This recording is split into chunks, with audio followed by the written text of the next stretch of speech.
Hello, welcome to day 4 and the final day of videos for our joggers sew along. Today all we need to do is our waistband, and then we will also be doing cuffs or a hem, whichever one that you decide upon, and then we're finished. Oh, and a drawstring. We'll need to put our drawstring in. Okay, so let's get right into it, and I hope you're enjoying it. Let me know if you have any questions, and here we go.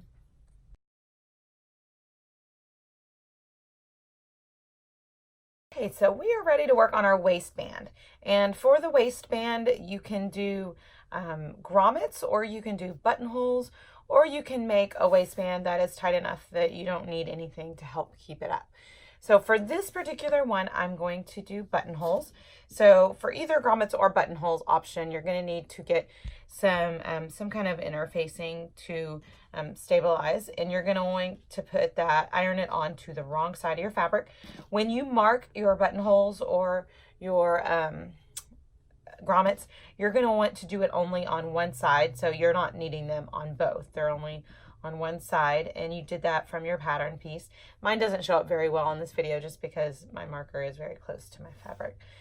So anyways, I'm going to go ahead and iron that on, and then I'll meet you at my machine to show you what it looks like to put them on. Okay, so we're at the machine, and now we're going to do our buttonholes. And I have put this on the way it is in my manual. If you haven't attached your buttonhole foot before, you might want to consult your manual and then practice on scraps. And you can do the buttonholes to where they're running horizontally or vertically. I'm doing them the way it's in the pattern, which is horizontally. And I'm doing them from the wrong side, and that's just because it's really hard to tell my markings on this fabric, and I want to make sure that they look good. So I'm going to pick my buttonhole stitch. It's on my machine. And with doing a buttonhole, you're really doing hands-free sewing. So you're letting your machine do the guiding of the fabric.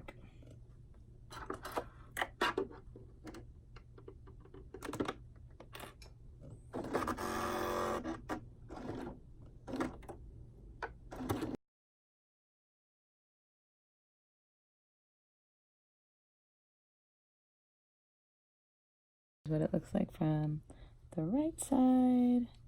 Here's my wrong side. You can see I didn't interface exactly evenly, and that's okay. Now I'm going to start on the second one, and this is a point, if you need to, you can redraw your line, get a ruler out, and make sure that they're on the same horizontal parallel line.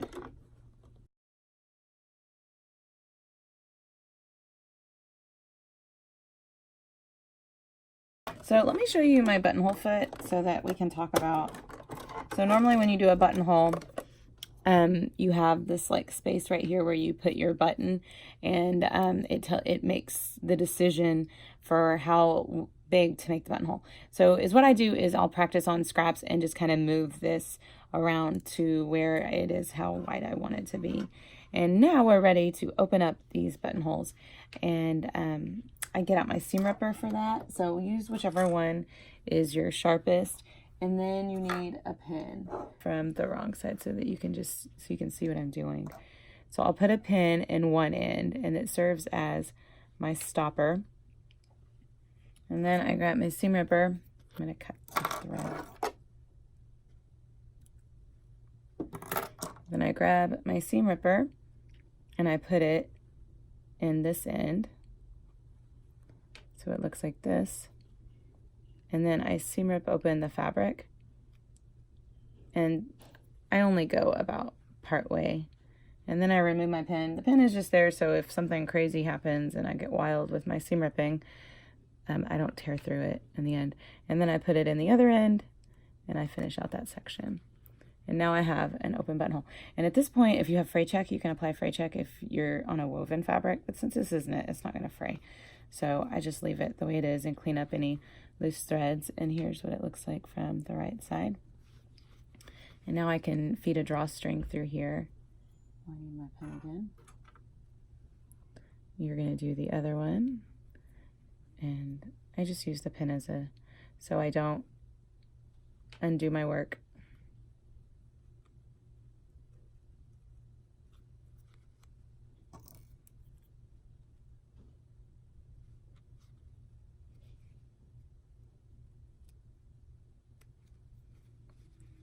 Okay, I have 2 open buttonholes and I am ready to attach my waistband.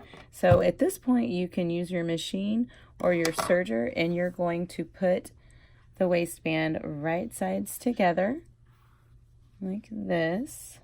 So this is the folded end, and then this is the other short end, and you're going to sew with a 3/8 inch seam allowance this end across here. I'm going to use my serger to do this step. Now your waistband looks like this. We're going to fold it on itself where the wrong sides are touching each other and where it looks like a waistband. And then you're going to take and you're going to quarter it, meaning you're going to make points all along. So you find the back seam, fold it in half, and if for some reason, I'm going to turn it out this way. If for some reason your buttonholes are just like slightly off from that, meaning that your halfway point is maybe not exactly between your 2 buttonholes, then you're going to change it and your halfway point is going to be between your 2 buttonholes, because we're going to start sewing from the front to keep those even, because it will really bother you, or at least it would really bother me, if for some reason my drawstring isn't coming out completely even over the seam in my front of my pants. So you're going to make your first mark right here and make that your halfway point. And then you're going to line up and then find these as your quarter points right here. And then we're going to also quarter our pants. Okay, so now I have my pants on inside, I have my pants inside out, and I am going to put the band in the middle, and you're going to make sure that your button holes are facing towards the band. So the right side of your band is the side that has the buttonholes, and you're going to make sure that those are the ones facing the right side of your pants when you slip them on the inside. Unless you want your drawstring to be on the inside of your joggers, which you definitely could do that. And then I'm trying to see where I marked it. And you're going to clip your band all around your quarter points, making it right sides together. And then once we're finished clipping this together, we're gonna head to the machine and we're gonna sew the band on, and we'll need to stretch the band. I like to sew with the pants inside out and the band facing the machine. And we're gonna sew with a stretch stitch with a 3/8 inch seam allowance. Now, if for some reason you think that you're going to want to insert elastic, you can leave a 2-inch gap at the back of your pants. Okay, you can see that your band is much shorter than your pants. I'm going to start between the clips that are in the front, so like on this hip right here, and I'm going to kind of stretch that to get where the quarter points are between those 2 quarter points. Or I guess you would call them an 1/8 point. And then I'm just going to grab it with my fingers so I can start right before the front clip. So it's kind of like over the pocket. And I'm sewing with the band facing the machine. And so you can see how I'm going to need to stretch here. And then this is the very front.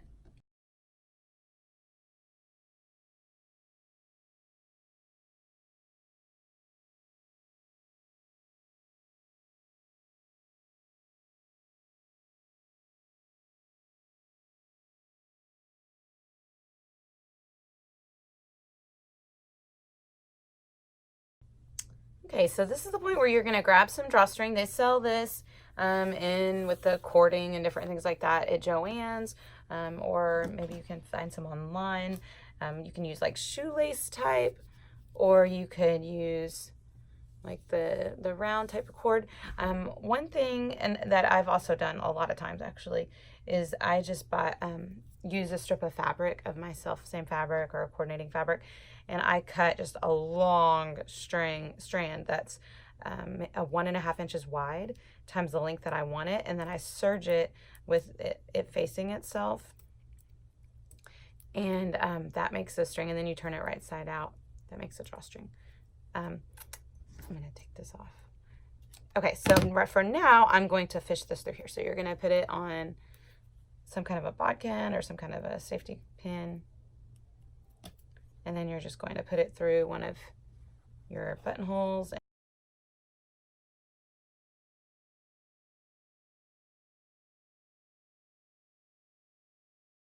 So now I'm working on the Iron Joggers waistband, and I'm just going to show you that you can see that it has the buttonhole going up and down. So just be mindful, it's a little different than the Brassies, but you can just pick whichever way you want your buttonhole to go. I'm going to be using the grommets on this one. So to do grommets, I use the Stritz plier set and grommets, and I use the 1/4 inch ones. And then I interface the area on the wrong side of where I want to apply them. And then after I interface, then I can remark where I want them. Okay, and I'm going to show you how to install your grommets. Okay, so I got out the tools that I need for each one. And for the first set that you're going to need, the first thing you're going to need to do is to punch a hole. So you have your hole punch, and then you have this part. And you'll see it in the instructions, because it comes with 2 different ones for the size that you're making, and for the 1/4 inch, it's the bigger one. And so you just install them in the tool like this, and then you can kind of hover the tool over where you've put your mark for where you want your grommets to be, and then you hear it snap when it cuts out the fabric. And then you can just kind of clear off any, if it didn't go through, you can do it some more. And sometimes there's fabric that gets caught like in here, and then you can weed that out.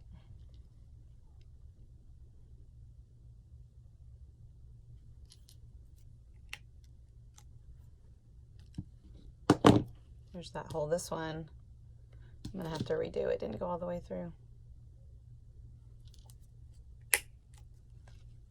There. And there are my 2 holes. And now I'm going to grab, the kit comes with the thing to remove those tools. And you're just gonna go in and take them off.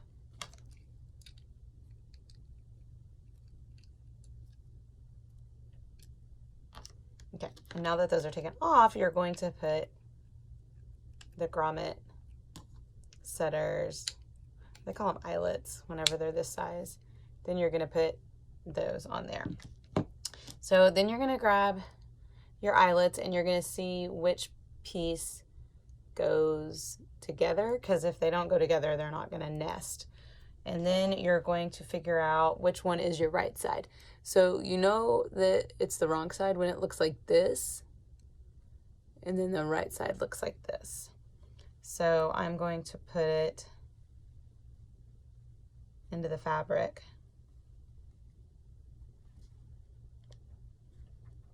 And I put the right side in first.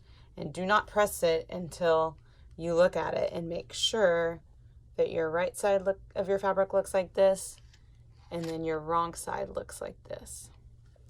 And then once you have them together like that, you're going to take your tool, or it's called a plier because all you do is smash them together. And just apply a little pressure, and it'll like flare those out. And then this is what your right side will look like. It's so much easier than hammering them. I used to hammer them before I got this tool, and I always would end up like messing up on one. See, I'm seeing which ones go together. Okay, I got my next set ready. And I can see that this one is the one that goes on the right side. So I'm going to push that one through my hole.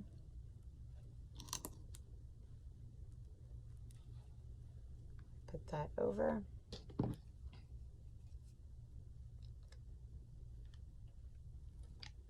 Yep. Still together.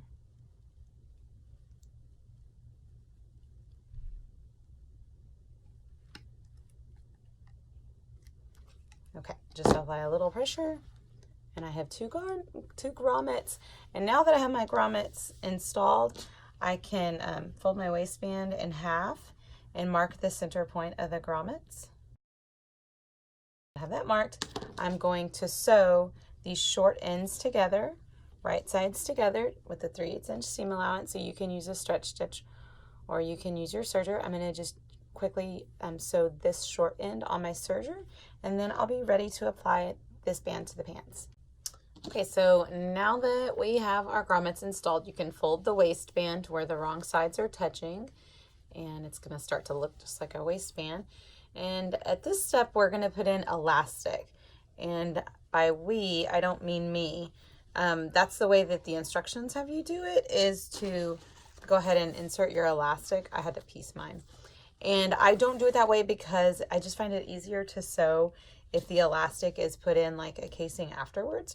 But if you like to do it that way, then go ahead and do that now. Is how you're going to do your elastic is you're going to measure the low waist. And this is exactly where they want to wear their pants.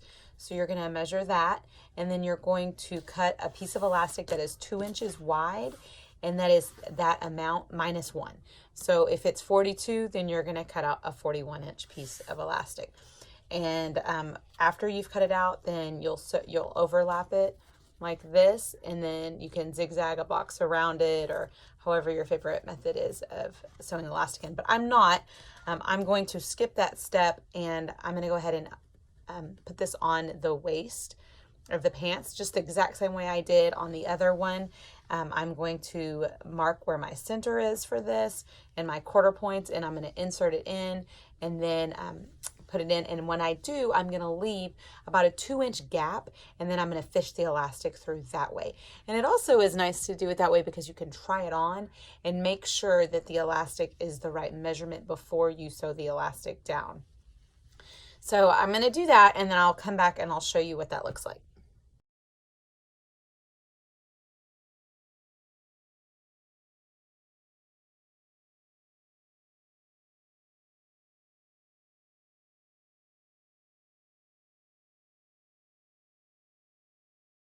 Okay, so I finished putting the waistband on. I want to show you.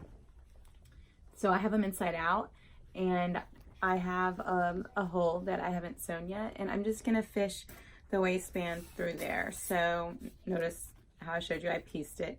So I'll just get a safety pin and attach it. I poked myself. I'll attach it on one end, and then I'm just going to guide it through that hole, and then I'm going to have him try them on. And even if you don't have them to try them on, like you're just making them for somebody that you can't fit, you can go ahead and do this method too. It's just easier not to have to sew with the elastic on there, and to try not to hit it. Okay, so I put it in the waistband like this, and then I go around, and as soon as after I have it sewn together, then I'll close that hole with a stretch stitch, and then I'll be ready to fish a drawstring through, and the same way, and to do the drawstring casing after this, and either cuffs or hem, and then you're done. Okay, so I have it fished through, and I just want to show you, I always safety pin it together and then let it go inside of its casing and have him try them on like that, and then I sew it down so I don't have to rip stitches if it doesn't work out. So there you go. See, I have it all in its casing, and then I can try them on him and then pull it right back out and sew it down and then close my hole. Okay, so I sewed my box together like this. You can do straight stitch and then do an X in the middle, or you can just do different zigzags, but that's how I like to do mine. And then I'm gonna feed it through, and then I'm going to serge this hole closed, and then we're going to work on our casings. So you can find where the casing marks are on the pattern, and then I just gauge it, like I'll use my foot to see how far away that is from the edge, and then do one, and then see how far it is from that one, and then let that be my guide. But I will show you, I just use a longer straight stitch for that, so I'll set it maybe at like 3.0 or 3.5, somewhere in between there. Okay, so let's finish this waistband, and then I'll be ready to put on the cuffs. Okay, so I am ready to do my casing for the drawstring, and I start on the front just so I can measure like how far up I need to be away between the grommets and the edge. And then I just do that same distance around so I can see exactly how far away I am from the side, and then just keep that same distance. And then you want to stretch your elastic just enough so that you're not sewing ripples into it. How much you need to stretch it is going to depend on how different your waistband is compared to the size you're making. So if yours is much larger than like your hip, because there's like a belly situation going on, then you're not going to have to stretch it very much at all. But if you're like got a really skinny waist compared to your hips, then you might have to stretch yours a lot.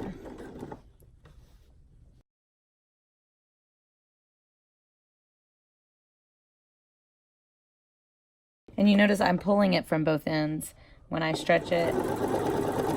It's just easier on your machine. Okay, so I have my first round of top stitching done. You can see what it looks like when it's stretched, and then unstretched it's going to kind of be a little bunched. And I did have to rip stitches on this step because I didn't clip. So the best thing to do is to go ahead and just stretch the elastic to where it needs to be and kind of clip it to where it's even around, and don't do what I did the first time and just do it all in one. Okay, anyways, after you have the first one done, so then we're gonna go and do the second one, and I just go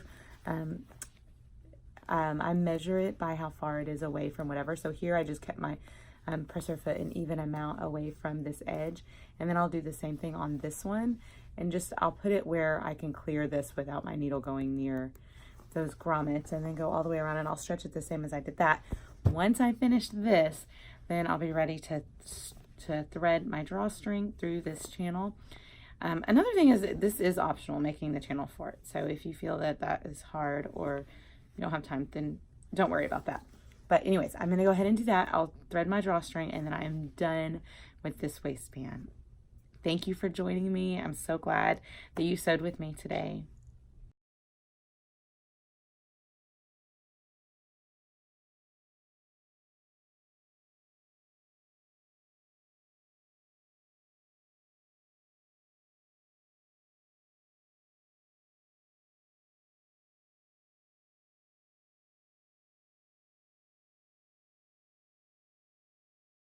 So now we have our waistband done, and I just tied this in a knot so it doesn't fray. I mean, you can use fray check too if you want, or I just kind of like the little strings hanging out. I think it's fine. And you're gonna grab your cuffs. Also, try them on and make sure that they fit the way that you would like, and try them on. Just kind of fold the cuff and see that that's the right length, because you can always add a little extra length to your cuff to give it more height, or cut some off the bottom if it's gonna be too baggy the way that it is. Okay. So you're going to grab your cuff, and then you're going to put it right sides together this way. So if you're looking at the pattern piece, that means that you're putting it like this. And you're going to sew along this end. I'm going to do that on both using a stretch stitch. I'm going to use my serger and do both, and then I'll be right back. Okay, so this is what you should have, is two cuff pieces that look like that. And I'm going to turn my pants back to where they're inside out. And I'm going to take these cuffs and I'm going to fold them to where the wrong side is facing, so it's just right sides out, and now they are going to look like cuffs. And I'm going to just mark the halfway point. You don't need a quarter. It's not that great of a distance that you're sewing, but you're just going to mark. So look at where this seam is, and then just mark where the halfway point is for that, and then take the inseam, the inside seam on your pants, and then fold that, and then mark the halfway point on the other side. And it's not going to be that seam, it's actually going to be a little bit next to it. And then now that you've done that, you're going to slip your cuff onto the inside of your pants leg.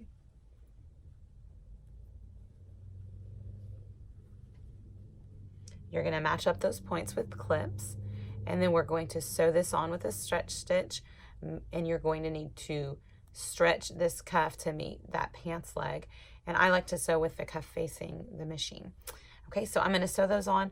If you are hemming, then all you're going to do is turn it under the amount that you need to hem, and hem it with a twin needle, a cover stitch, or any kind of stretch stitch on your machine.